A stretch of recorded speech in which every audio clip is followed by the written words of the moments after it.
This video is being brought to you by Satisfy Gaming. Make playing your Switch in portable mode super ergonomic with the Satisfy Gaming grips. They also have case and grip bundles that let you keep the grip on your Switch and store it safely in their high-quality cases. These grips make using your Switch in portable mode as comfortable as a Pro controller. Use the code ReviewTech10 to save 10% off your entire order. Link below in the description. So Sony may be launching two new next-gen models of the PlayStation 5 at launch, a base PS5 and a PS5 Pro. I don't think this is a good idea, and neither did Microsoft. That's why they scrapped their base model Xbox Scarlet and are only coming out with one next-gen console. Why are you doing this, Sony? Why? Anyway, let's get into it. Skip it up and that up! So, we all but know that the PlayStation 5 is coming next year. We know the Xbox Scarlet is coming late in 2020.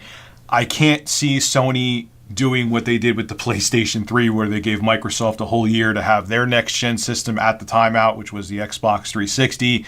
So I'm sure we're going to see the PlayStation 5 around the same time. And we know even though they haven't come out and officially announced anything in terms of like a conference, we know that Sony has revealed that it's going to be based on the Zen 2 architecture, it's going to be based on Navi GPU, it's going to have an SSD that's going to be, according to some developers, a game changer, it's going to be capable of 8K output. Won't say 8K visuals because there's no way in hell they're doing that unless they make the PS5 insanely expensive, but you get my point. We know a lot about the console. We know it's going to be a beast. I'm fairly excited for these next-gen systems because they seem to be a big step up from 8th-gen consoles, unlike when we first went from 7th generation to 8th generation.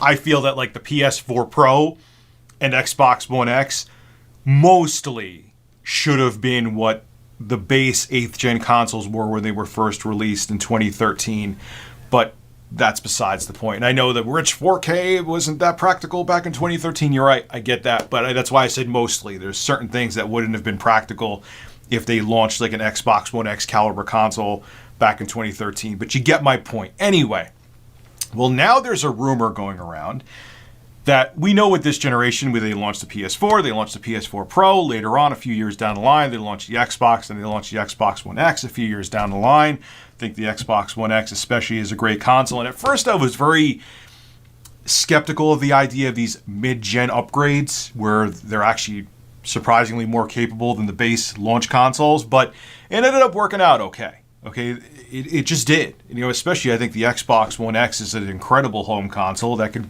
Red Dead Redemption 2 runs in native 4K on the Xbox One X. Well, now Sony, according to an insider who is fairly accurate from what I hear, they're taking that PS4 Pro model that they did and kicking it up a notch with the PS5, where they may have two models launching at the same time when next gen launches. So a PS5 and a PS5 Pro right off the bat. Well, anyway, credible journalist Zenji Nishikawa, did I say that right? Hey, I didn't. I didn't even have to read his name. I'm getting better. Well, anyway, he was at the Computer Entertainment Developers Conference in Yokohama. Now, what Nishikawa heard is that Sony is planning on launching a PS5 and a PS5 Pro. And the PS5 Pro is going to be about $100 to $150 more than the base PS5. And of course, it's going to have beefed up specs. And that's all he said. There was no other information. Sony hasn't even really said that much about their upcoming console. They talked about the solid state drive, like I said, and Zen 2, but that's really it. And that's an interesting thing to say, because it seems like Sony wants to do the two-tier option like Microsoft was doing. That was actually something they were thinking about doing until June of this year, and then they scrapped it. So I'm not really sure about how I feel about this. Now, Nishikawa was on point with things in the past before, like the Switch Lite. He was on point with his predictions about that and his insider information with that. So it's not like this guy doesn't have a track record in the past before of actually being accurate about this insider information. Not saying that everything he has said has been on point, but he is a journalist, and it's not like he's going to throw things out there and hurt his credibility.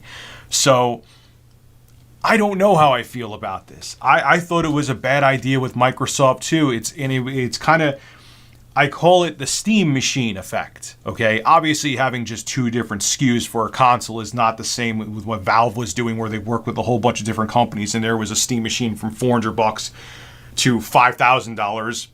I think literally, it still confuses people, all right? People were confused almost with the PS4 Pro and Xbox One X, and they came out years after the base systems. People want to just buy a box and not think.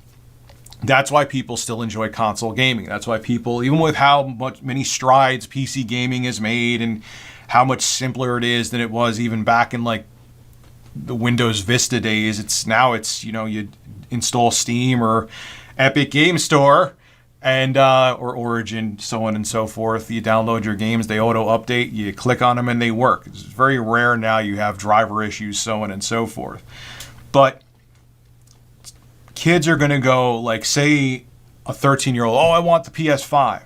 Soccer mom Sally is going to go to the store and be like, my son wants a PS5. And then the guy's going to be like, well, there's the PS5 Pro and the other PS5. And she's not going to know the difference. Maybe the base PS5 is only going to do 1080p and 1440p visuals, and you'll have the PS5 Pro, which could do 4K and upscale to 8K. And maybe they'll get rid of things like ray tracing with the base PS5. Probably not, because it seems like that's going to be a staple with upcoming games, but maybe it will be. Maybe that's one thing they'll scrap for cost-saving measure to make the base PS5 cheaper. And maybe her son wants ray tracing in his games, or maybe you have a significant other buying it for their wife or their husband, and the guy or girl who's buying it for their significant other isn't tech savvy, and maybe they would want ray tracing, and the base PS5 doesn't have that, and they don't know. So it's like, all right, I see this one console is $150 cheaper or $100 cheaper. I'm just going to get that one. He'll just deal with games not running in 4K. And maybe he does want to have the games running in 4K. What this also concerns me too, and I just literally thought of this as I'm recording this video, is they might be doing this because maybe they were just going to come out with the PS5 Pro, but they realized the price was too high, and they were like, oh man, this is going to alienate people. If we sell this console for $699 and $699 only, people are not going to want to buy it or be able to buy it. So let's make a cut down model. And maybe that's what they're doing. Maybe that's why they're doing this, because they know people will want to spend $549.99 as opposed to $699.99. So that makes me think that the PS5 Pro is going to be up there in price, and that's why Sony is doing this. But we'll have to wait and see. I know the state of play is at 1 p.m. Pacific time tomorrow. I don't think they're going to really have anything about next gen there, or maybe it'll be vague, unless they drop a bomb and we hear a whole bunch of stuff about next gen hardware. Maybe we'll hear something then. I just don't know about this, man. I think it's why Microsoft, I think they were smart, stepped away from having a 2-tier next-gen console set up where they have a lower-end console and a higher-end console. And I think Sony should have done the same. Unless the PS5 Pro is that high in price that's why they had to do it. But I still think it's going to confuse the consumer. But that's just me. Maybe I'm wrong.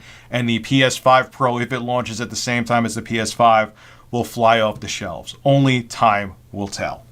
This is Rich of Review Tech USA signing out. Have a good one.